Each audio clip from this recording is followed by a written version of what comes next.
the central banks working in coordination to keep it alive. The G20, of course, is meeting again, and they're going to continue to try to manipulate the situation to keep the dollar at some type of value.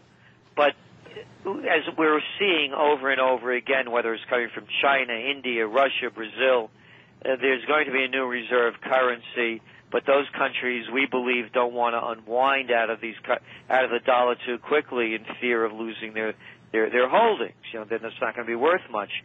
So the system is going to collapse, and there's only so much spit and glue you could put together before it does. And right now they're coming up with schemes undreamed of. Who would have ever thought that the nation, we'd be owning these companies like General Motors, Chrysler, on and on, Freddie, Fannie, AIG, etc., and that the government would be taking so much control of our lives in such short amount of time. So it's very difficult to say when it's going to happen, but there is very little question that the system that we're living in now and that we remember is going to be one of the past, because we've gone from the entrepreneurial empire of the world now to a too-big-to-fail society that's become plutocratic and monopolistic. Well, in light of the situation, and this is worldwide, many people are waking up to the fact of the fiat-based economies. We're talking Bank of International Settlements, Basel, Switzerland here. We're talking about the international bankster gangsters. Gerald Celente, do you see a danger to the internationalists on the scale that they're trying to pull this off? My question to you is, are you seeing it falter somewhat, and is there a chance that they won't be able to pull off this worldwide coup? We don't think there will be. And you go back to the people that gave us off with their heads, the French. They're making boss snappings becoming very popular. No, as a Bronx boy, my saying is when people lose everything and they have nothing left to lose, they lose it. You're going to start seeing people losing it. These tea parties and tax protests, these are not to be laughed at. And again, it's something that we had forecast long before they happened. We're going to start seeing people taking to the streets, student protests, riots, squatter rebellions, on and on, farmer protests. We're reaching the point now, as we said, where it's going to be Obamageddon. The smoke and mirrors, the song and dance won't be able to be shown anymore. All right, we've got about 4 minutes left in this segment, and you have to leave us. Gerald, anything that you would like to impart? And by the way, I wanted to ask you the question. On that Fox News report, they had GeraldCelente.tk. Oh, no, that's a renegade. That's a renegade website that keeps putting all our stuff up there. Really? Yeah, it's an unofficial site. They're fans of ours, and they just keep copying all the stuff that we're on all these different programs.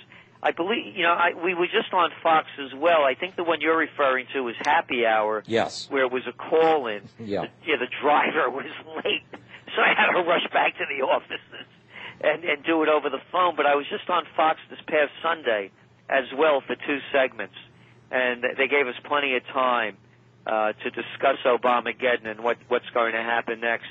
And we're warning people to take proactive measures. You look at this as an emergency situation, Depression-era self-defense. There could be bank holidays. Anything could happen. When we're hearing the trial balloon, as you just mentioned, from Tyson, saying there should be another stimulus program, where's this money going to come from? Stimulate what? Who? Yeah. So we're saying that watch out. Something big may happen. Take proactive measures now in anticipation for the worst. If the worst doesn't happen and you've taken measures for that, you're protected. If you haven't taken measures and the worst does occur, there's no fallback position. It costs nothing. Nothing to protect yourself. Are you an advocate of gold and silver as an insurance plan? Absolutely. I'm 80% invested in gold, and I'm also a firm believer of Second Amendment rights. The key bank around the corner from me in Kingston, New York, was robbed twice in less than a week. And it's not the government I'm afraid of, and on one level, of course, because they're taking our constitutional rights. I'm worried about all these sick people out there that are out of their minds, have no future, they're whacked out on drugs. Look at teenage unemployment, particularly among the minorities. And again, are they going to commit senseless crimes? Of course they are. They're out of their minds. They have no sense. Well, and this is, and I've reminded people, this is not 1929. We were a saner, more ethical, and I think a little bit moral country back in 29.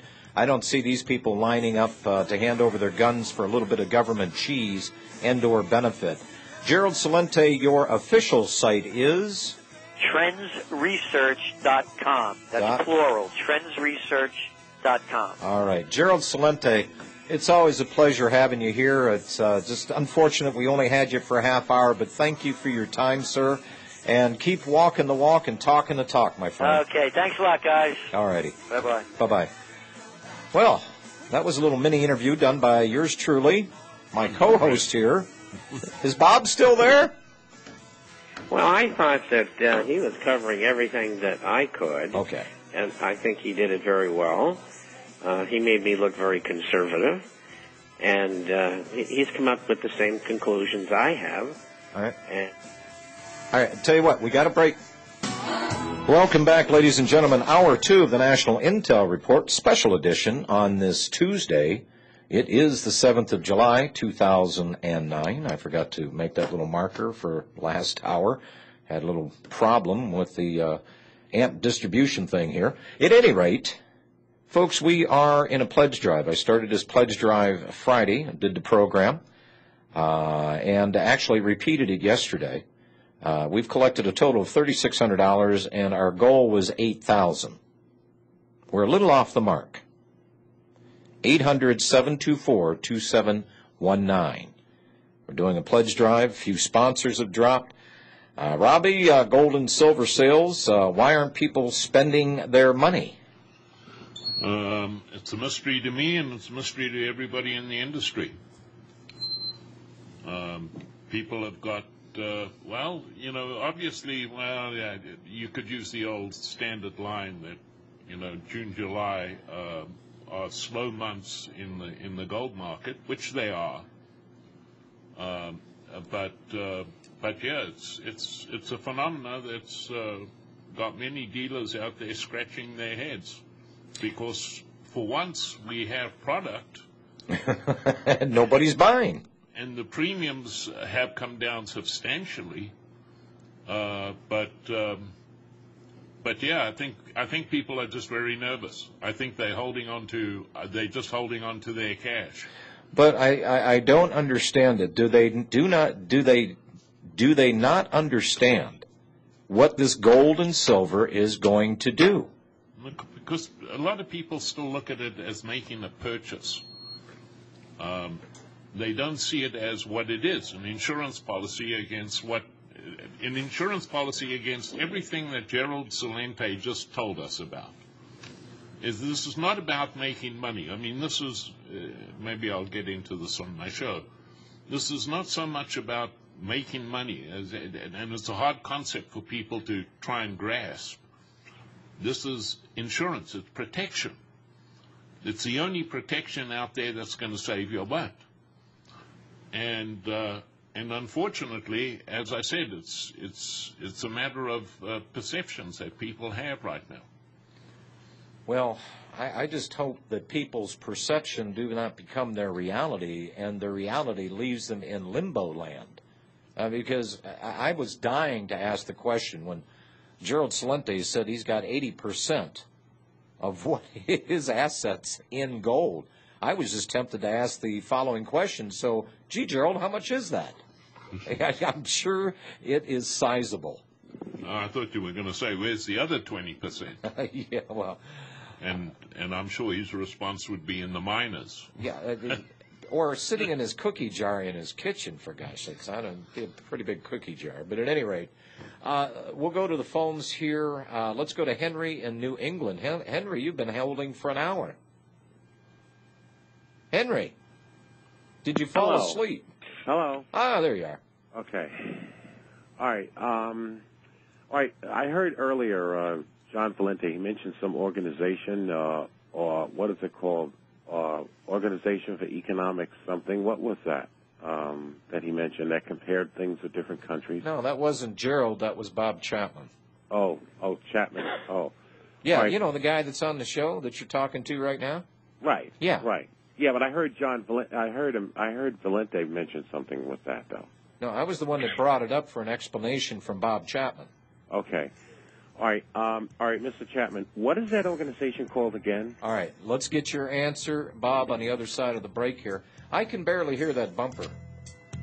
All right, I can hear it now. Can you hear me now?